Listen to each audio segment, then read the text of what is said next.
नमस्कार. आज बनवूया मस्तपैकी शेवग्याच्या शेंगाची काळी भाजी, जिच्यापुढे चिकन मटन फेल होईल. कढईमध्ये मी अगोदर खोबरं आणि तीळ मस्त भाजून घेतली. त्यानंतर कांदा, लसूण, आलं हे देखील मिक्सर कढईमध्ये भाजून घेतलं. खोबरं आणि तीळ अगोदर वाटून घेतले. थोडेसेच वाटायचे, जास्त बारीक करायचे नाही, तेल सुटतं. कांदा, लसूण, आलं हे देखील थोडीशी कोथिंबीर घालून मिक्सरमध्ये थोडं थोडं पाणी घालून मी वाटून घेतलं. जेवढं बारीक करता येईल तेवढं करून घ्यायचं.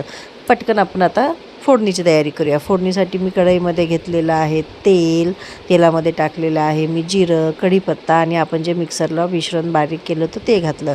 त्यानंतर तुमच्याकडे जेवढे मसाले असतील तेवढे सगळे टाकून द्यायचे, जसं की हळद, लाल तिखट, कलरचं लाल तिखट, जिरा पावडर, धने पावडर, कांदा लसूण मसाला, गरम मसाला हे सगळं टाकायचं. मस्त मिश्रण असं परतून घ्यायचं. त्याला तेल सुटू द्यायचं. तेल सुटल्यानंतर त्याच्यामध्ये मी वापरलं आहे शेंगा, ज्या मी अगोदरच उकडून घेतल्या होत्या. थोडंसं हळद आणि मीठ घालून ते पाणी, कारण की त्याने तर्री छान येते. ती तर्री आली की त्यानंतर तुम्ही तुमच्या शेंगा त्याच्यामध्ये टाकायच्या, झाकण ठेवायचं आणि मस्त शिजू द्यायचं. शेंगा अगोदर शिजलेल्या होत्या, त्यामुळे मला जास्त वेळ भाजीला लागला नाही.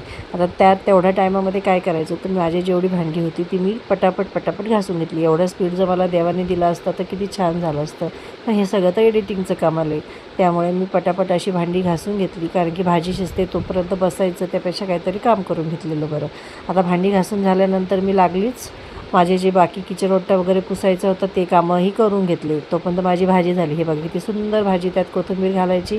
भाजी मी एका पातेल्यामध्ये काढून घेणार आहे, कारण ह्या कढईमध्ये जास्त वेळ भाजी ठेवली तर ती काळी पडू शकते.